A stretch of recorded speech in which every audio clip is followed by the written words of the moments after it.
कैसे हैं आप लोग? हम लोग न्यूक्लियोफिलिक सब्स्टिट्यूशन रिएक्शंस की बात कर रहे थे और न्यूक्लियोफिलिक सब्स्टिट्यूशन रिएक्शन दो तरह का होता है। पहला न्यूक्लियोफिलिक सब्स्टिट्यूशन यूनिमॉलिक्यूलर, जिसका डिस्कशन हम कर चुके हैं पिछले वीडियोज में। आज हम बात कर रहे हैं न्यूक्लियोफिलिक सब्स्टिट्यूशन बाईमॉलिक्यूलर रिएक्शन माने SN2 रिएक्शन, जिसका डिस्कशन हम शुरू करने जा रहे हैं। तो SN2 रिएक्शन जानने से पहले आप वीडियो को लाइक करिए और चैनल को सब्सक्राइब करिए। मैं गिरजेश दुबे, GD सर नाम से जाना जाता था हिंदुस्तान में। रेजोनेंस में 12 साल रेजोनेंस कोटा में काम किया हूँ, जिनमें 5 साल रेजोनेंस लखनऊ में हेड भी था। मेरी बुक चलती है इंटरेक्टिव ऑर्गेनिक केमिस्ट्री, जो MTG वाले पब्लिश किए हुए हैं। तो सीखने की कोशिश करिए मुझसे। उससे पहले चैनल को सब्सक्राइब करिए और वीडियो को लाइक और शेयर करिए। तो हम लोग बात कर रहे हैं न्यूक्लियोफिलिक सब्स्टिट्यूशन बाईमॉलिक्यूलर रिएक्शन। बाईमॉलिक्यूलर रिएक्शन जिसको कहेंगे SN2 रिएक्शन। देखो SN2 देखने से लग रहा है पहला SN2 का मतलब second order reaction. Second order reaction इसका मतलब कि जो रेट है, rate of reaction is directly proportional to concentration of substrate. क्या है यहां? Alkyl halide as well as nucleophile. यहां रेट ऑफ रिएक्शन सबस्ट्रेट और न्यूक्लियोफाइल दोनों के कंसंट्रेशन पर डिपेंड करता है SN2 रिएक्शंस में। देखो बेटा, अगर मान लिया जाए कि कंसंट्रेशन ऑफ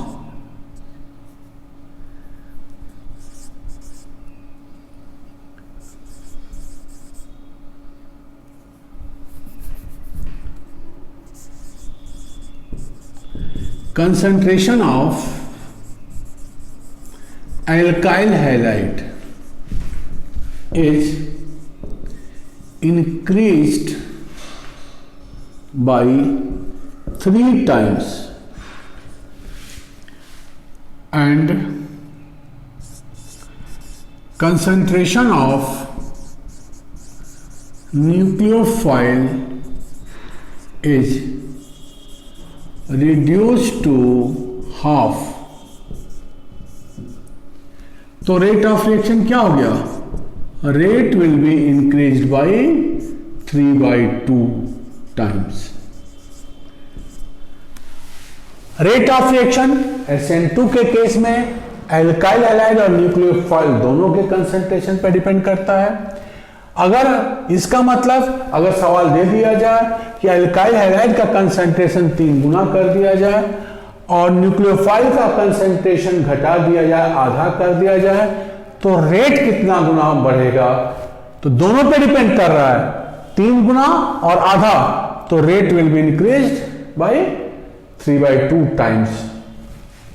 बोलो, 3/2 टाइम्स ऑफ इनिशियल रेट, जिसकी तुलना में हम इसको 3 गुना कर रहे हैं और उसको न्यूक्लियोफाइल का कंसंट्रेशन आधा कर रहे हैं। तो 3 गुना माने 3 टाइम्स, हाफ माने बटे 2, तो rate will be increased by 3/2 times of initial rate. तो SN2 रिएक्शन का मतलब second order reaction. Rate of reaction depends upon concentration of alkyl halide as well as nucleophile। अगर आपसे पूछा जाए कि अगर किसी रिएक्शन में एल्काइल हैलाइड का कंसंट्रेशन 3 गुना कर दिया जाए और न्यूक्लियोफाइल का कंसंट्रेशन आधा कर दिया जाए तो रेट ऑफ रिएक्शन पे क्या फर्क पड़ेगा? तो दोनों पे डिपेंड करता है। तो रेट ऑफ रिएक्शन 3/2 टाइम्स ज्यादा होगा इनिशियल जो शुरू में रेट था उसकी तुलना में, जिससे हम तुलना कर रहे हैं। तो 3/2 गुना ज्यादा होगा रेट ऑफ रिएक्शंस। लेकिन अगर यही SN1 रिएक्शन होता जहां rate of reaction depends upon concentration of alkyl halide only, तो न्यूक्लियोफाइल का आधा करो या न करो या 4 गुना कर दो, कोई फर्क नहीं पड़ता, क्योंकि रेट ऑफ रिएक्शन SN1 के केस में सिर्फ एल्काइल हैलाइड के कंसंट्रेशन पर डिपेंड करता है। तो rate of reaction in case of SN1 अगर वो क्या होगा, जितना एल्काइल हैलाइड का कंसंट्रेशन बढ़ रहा है उसी के अकॉर्डिंगली रेट ऑफ रिएक्शन बढ़ेगा। न्यूक्लियोफाइल का जो भी कंसंट्रेशन कम करें, ज्यादा करें, बढ़ावें, घटावें, तो SN1 के केस में न्यूक्लियोफाइल का कंसंट्रेशन, न्यूक्लियोफाइल के कंसंट्रेशन पर रेट का कोई इफेक्ट नहीं पड़ता, क्योंकि SN1 माने एल्काइल हैलाइड का कंसंट्रेशन बढ़ाएंगे तो SN1 रिएक्शन बढ़ेगा, कंसंट्रेशन घटाएंगे एल्काइल हैलाइड का तो SN1 रिएक्शन घटेगा। लेकिन SN2 के केस में न्यूक्लियोफाइल का रोल है, rate of reaction alkyl halide और न्यूक्लियोफाइल दोनों पर डिपेंड करता है SN2 के केस में, इसलिए हम न्यूक्लियोफाइल के कंसंट्रेशन पे भी ध्यान देंगे SN2 में। अब तो पहला पॉइंट सेकंड ऑर्डर रिएक्शन। दूसरा SN2 के केस में देखो, SN1 में कार्बोनियम आयन बनता है, SN2 में नो कार्बोनियम आयन।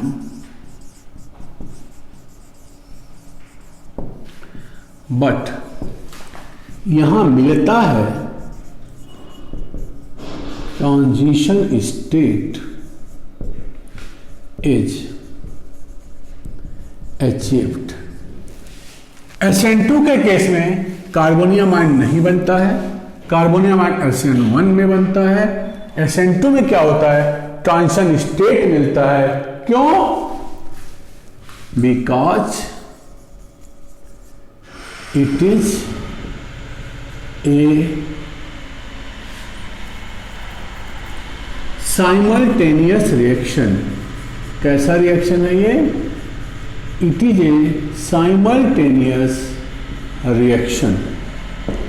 अब इसको समझो, देखो ये एल्काइल हैलाइड है, क्योंकि रेट ऑफ रिएक्शन दोनों पर डिपेंड कर रहा है, तो इस केस में न्यूक्लियोफाइल कहां से अटैक करेगा? पीछे से अटैक करेगा, क्योंकि ये भी माइनस है, ये प्लस है, सामने से आएगा तो ये माइनस और ये माइनस एक दूसरे को रिपेल करेंगे। ये माइनस इस माइनस को सामने से अटैक नहीं करने देगा, तो रेयर साइड न्यूक्लियोफाइल कहां से जाएगा? पीछे से जाएगा। रेट ऑफ रिएक्शन दोनों पर डिपेंड करता है, न्यूक्लियोफाइल चाहिए, न्यूक्लियोफाइल पीछे से अटैक करेगा। तो साइमल्टेनियस का मतलब ये होता है बेटा कि जैसे जैसे हमारा न्यूक्लियोफाइल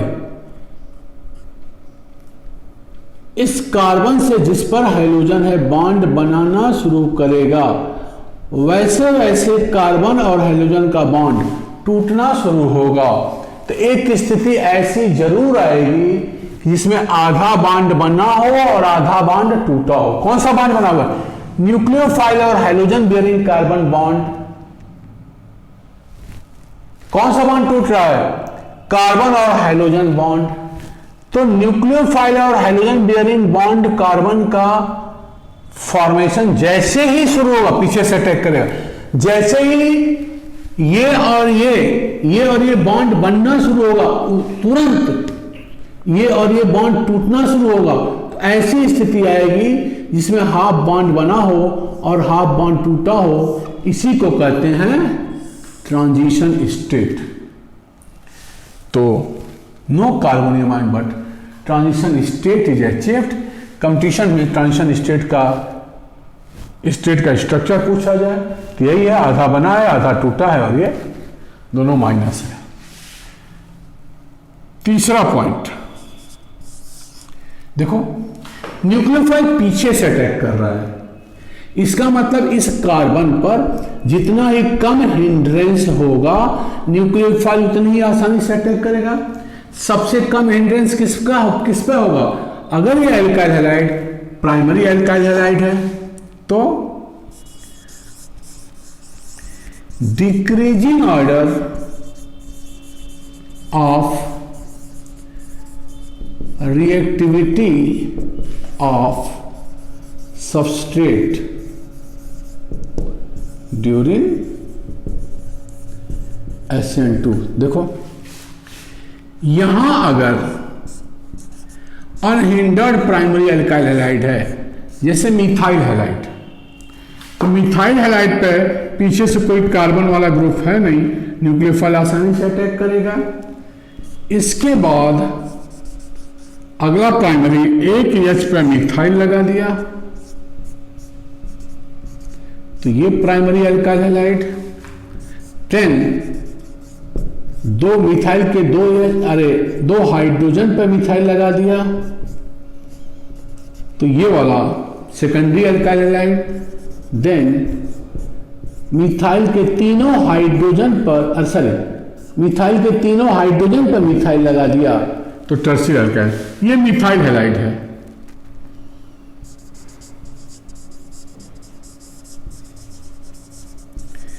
सबसे फास्ट सबसे फेवरेबल सबस्ट्रेट ये है।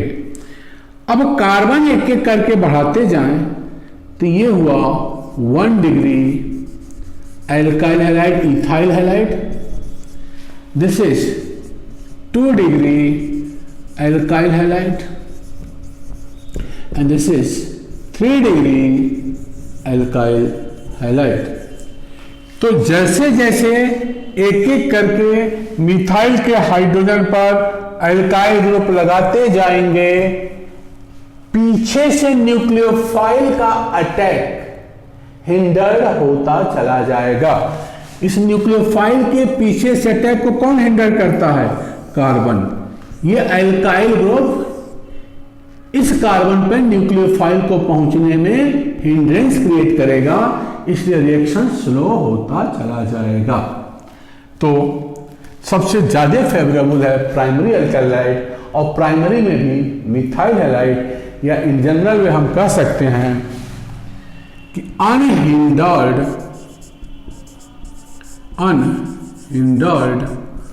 1 degree alkyl halide is more favorable substrate for SN2। तो SN2 के लिए सबसे ज्यादा फेवरेबल सबस्ट्रेट क्या है?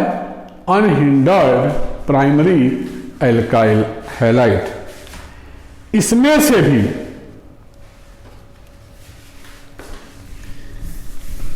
अगर हम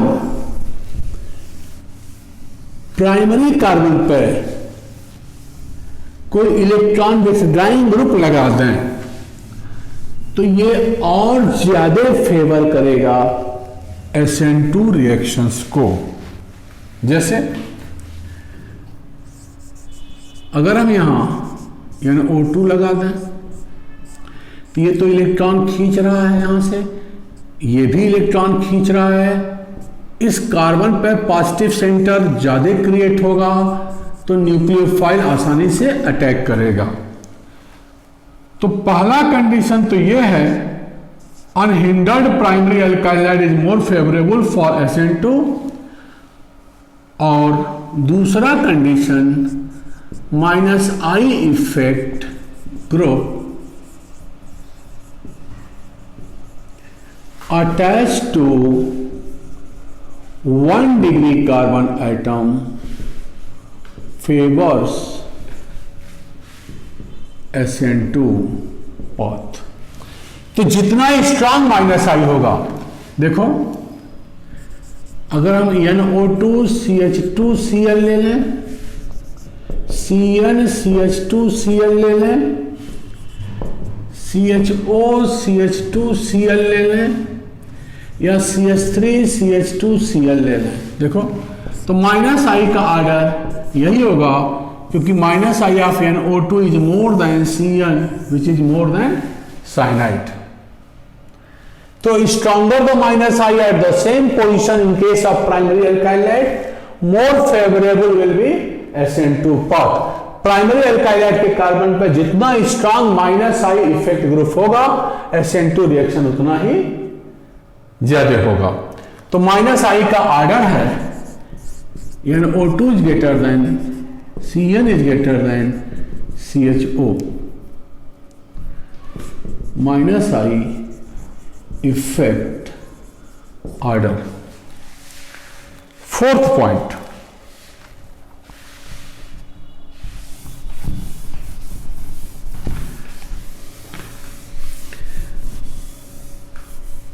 polar aprotic solvent favours SN2 reaction. Solvent कौन सा चाहिए?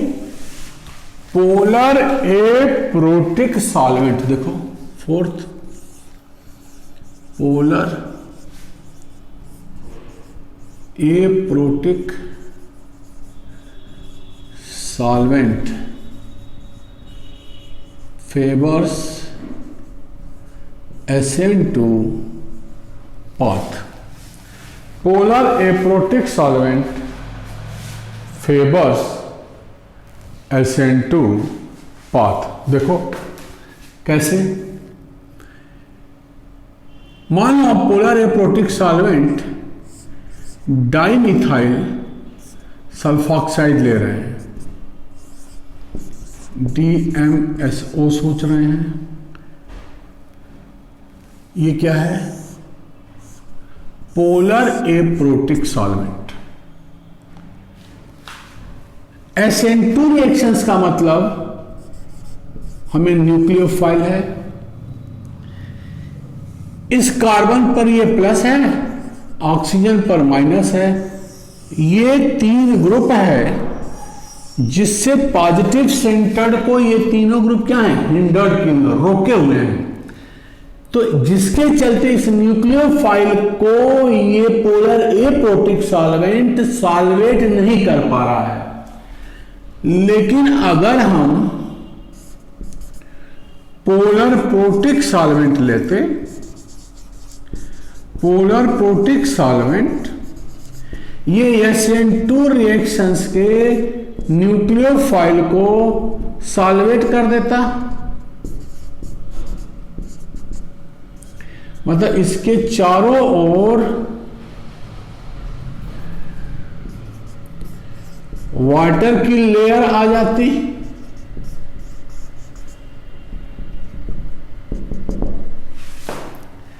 तो पोलर एप्रोटिक सॉल्वेंट का positive centre is sterically hindered. इस पॉजिटिव सेंटर को ये तीनों ऑक्सीजन और दो मिथाइल हिंडर्ड किए हुए हैं। पोलर एप्रोटिक अगर पोलर प्रोटिक सॉल्वेंट लेते तो ये पॉजिटिव सेंटर डायरेक्ट न्यूक्लियोफाइल को सॉल्वेट कर लेता वाटर का। तो पोलर प्रोटिक सॉल्वेंट क्या करता है? हमारे न्यूक्लियोफाइल को सॉल्वेट करता है, जिसके चलते न्यूक्लियोफाइल का अटैक एल्काइल हैलाइड के कार्बन पर स्लो हो जाता है। क्यों स्लो हुआ ये न्यूक्लियोफाइल का अटैक इसके ऊपर एज कंपेयर टू दिस?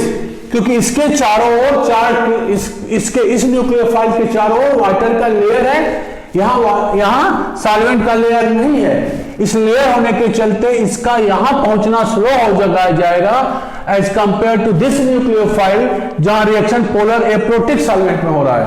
तो अगर हम तुलना करें पोलर प्रोटिक सॉल्वेंट और पोलर एप्रोटिक सॉल्वेंट में, तो polar aprotic solvent can not solvate negative nucleophile, because positive part of polar aprotic solvent is sterically hindered. इस हिंड्रेंस के चलते ये पॉजिटिव पार्ट इस न्यूक्लियोफाइल को सॉल्वेट नहीं कर पाएगा, इसलिए न्यूक्लियोफाइल आसानी से अटैक कर जाएगा।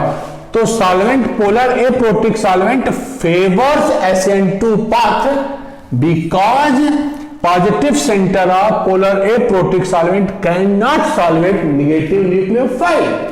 क्यों नहीं सॉल्वेट कर पाएगा नेगेटिव न्यूक्लियोफाइल को? क्योंकि ये हिंडर्ड है। अगर पोलर प्रोटिक सॉल्वेंट लेते तो नेगेटिव न्यूक्लियोफाइल को आसानी से सॉल्वेट कर जाता। तो solvated nucleophile and non solvated nucleophile, इन दोनों में कौन आसानी से एल्काइल हैलाइड के कार्बन पर जाएगा? Non solvated. इसलिए polar aprotic solvent favours SN2 path. And fifth point,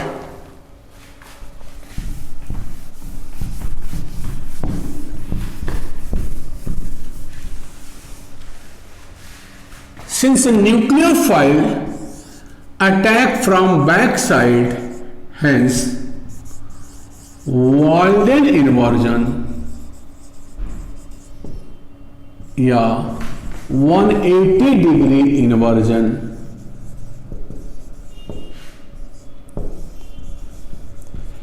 takes place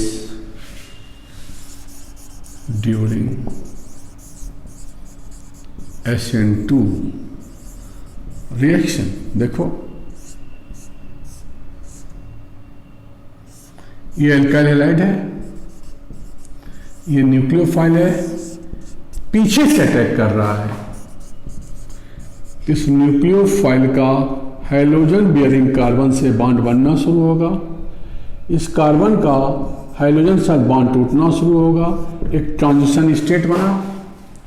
finally ये हाइड्रोजन निकल गया, न्यूक्लियोफाइल पीछे से बॉन्ड बना लिया। तो अगर ये एल्काइल हैलाइड मान लो R है तो प्रोडक्ट का यूजुअली यस होगा कॉन्फ़िगरेशन। तो 180 डिग्री इन्वर्जन, ये यस छोड़ दो बल्कि ये हम नहीं कर सकते हैं कि R का यस होगा, इस वाइट लाइन को छोड़ दो अभी। बस इतने समझो कि अगर रिएक्टेंट में लिविंग ग्रुप राइट साइड में है, अरे मतलब बाएं हाथ की तरफ है, तो प्रोडक्ट में पीछे से अटैक करेगा, ये निकलेगा और पीछे से अटैक कर रहा है तो ये इधर आ जाएगा। मतलब एज ए रिएक्टेंट अगर मुंडी हमारी इधर है तो एज ए प्रोडक्ट यही मुंडी 180 डिग्री इन्वर्जन से इधर आ जाएगी।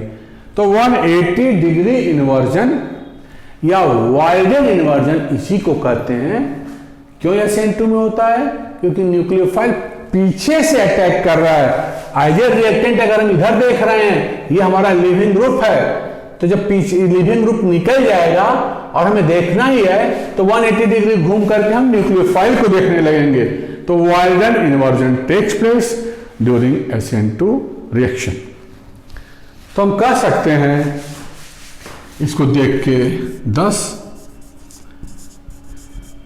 SN2 रिएक्शन इज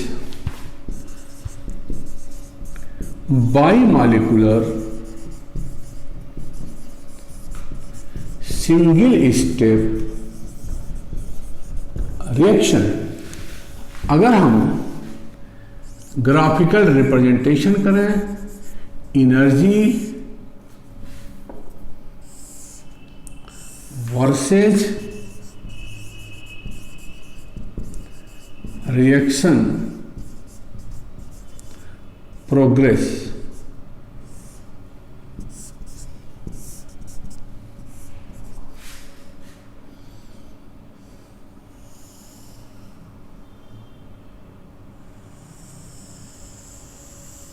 तो इस तरह से ये ग्राफ आएगा। ये एल्काइल हैलाइड प्लस न्यूक्लियोफाइल, ये ट्रांजिशन स्टेट और ये product single step energy of activation ये delta H.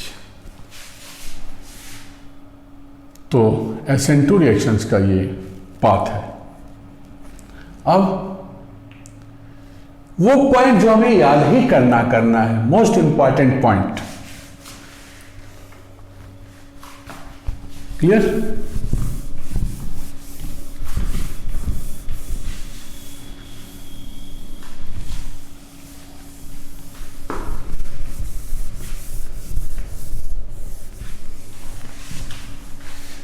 Most important point,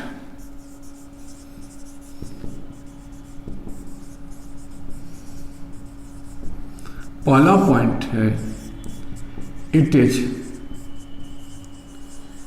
stereochemistry of reactant which changes not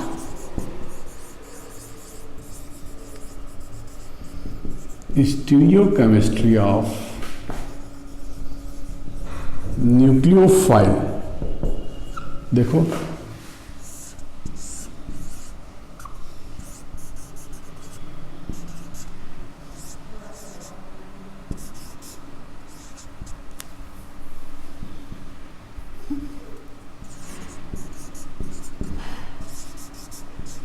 ये देखो, ये ऐसे घुमा, ये प्रियाटिव है, ये निगेटिव है, न्यूक्लियोफाइल है।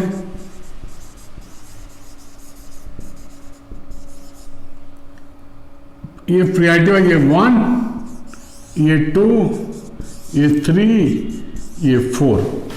रोटेशन करें 1 से 3 वाया 2 एंटी क्लॉकवाइज, लोएस्ट नीचे है वर्टिकल पोजीशन पे, ये हो गया S। अब रिएक्टेंट है, देखो Br यहां 1 है, 1 इथाइल 2 मिथाइल 3 ये 4, रिएक्टेंट भी है तुम्हारा S। अब ये न्यूक्लियोफाइल इस कार्बन पे अटैक करेगा और इसको निकालेगा, तो जो प्रोडक्ट बना हमारा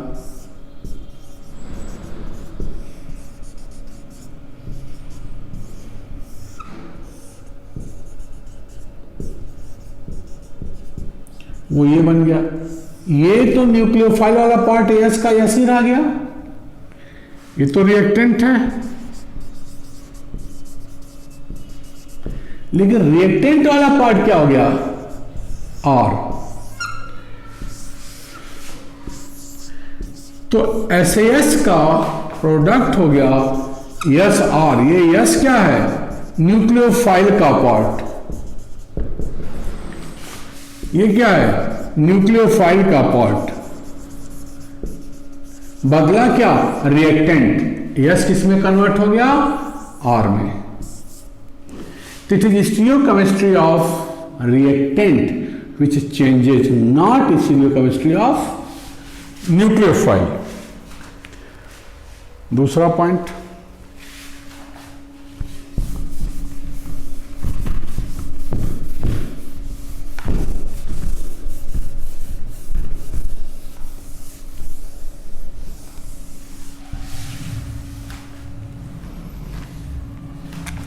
पूछा गया था बेटा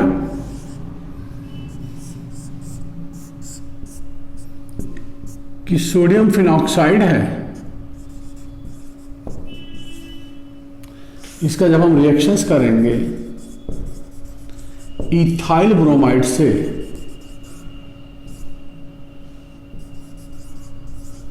in presence of sodium ethoxide, तो क्या प्रोडक्ट बनेगा? ये इसके साथ यहां भी देखो, ये माइनस है और ये प्लस है। तो इस दिए हुए रिएक्शन में ये तो सबस्ट्रेट है, एल्काइल हैलाइड, न्यूक्लियोफाइल ये भी है, न्यूक्लियोफाइल ये भी है। सोडियम फिनॉक्साइड का इथाइल ब्रोमाइड से in presence of sodium ethoxide product. अक्सर लड़का प्रोडक्ट बना देता है,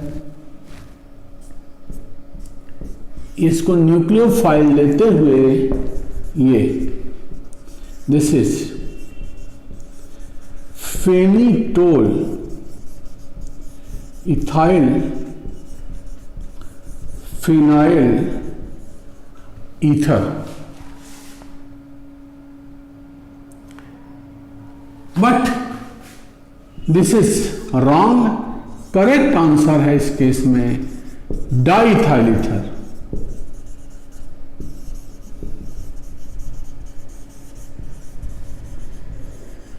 क्यों डाइथाइल ईथर? ध्यान दो,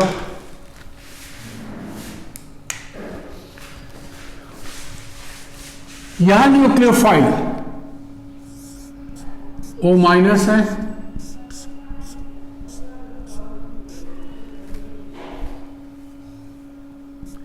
इस केस में इथॉक्साइड आयन है, इसका इसका न्यूक्लियोफाइल ये।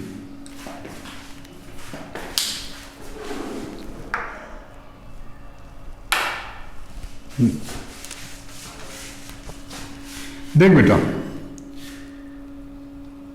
तो इसका एसिड हो जाएगा फिनॉल, इसका एसिड हो गया ethanol. Phenol is more acidic than ethanol. This is acidic strength order. अगर हम निगेटिव पार्ट की बात करें तो पढ़े थे कि जो मोर एसिडिक होगा उसका बेसिक स्ट्रेंथ कम होगा, तो ये हो गया बेसिक स्ट्रेंथ ऑर्डर। तो जो बेसिक स्ट्रेंथ ऑर्डर होगा वही न्यूक्लियोफिलिसिटी ऑर्डर होगा। हम बताए थे कि for the same donor atom nucleophilicity and basicity order will be same. तो this one and this one will be nucleophilicity order.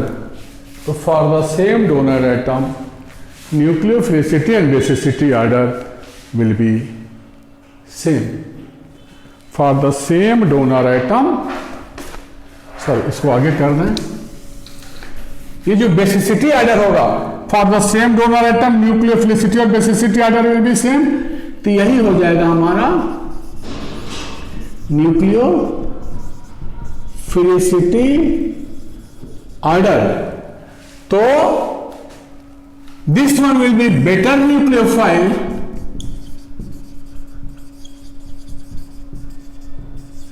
his product will be corresponding to this nucleophile as this।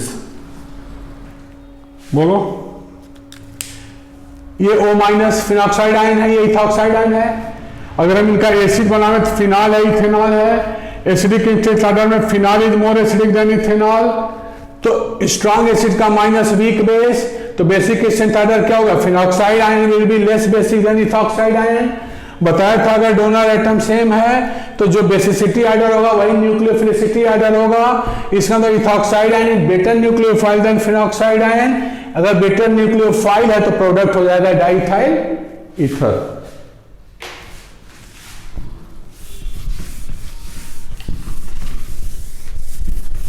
तो ये दो important points हैं SN2 reactions में। अब हम कुछ examples ले करके SN2 रिएक्शंस को एक्सप्लेन करेंगे अगले वीडियो में। तो वीडियो को लाइक करिए, शेयर करिए और चैनल को सब्सक्राइब करिए। थैंक यू बेटा, थैंक यू।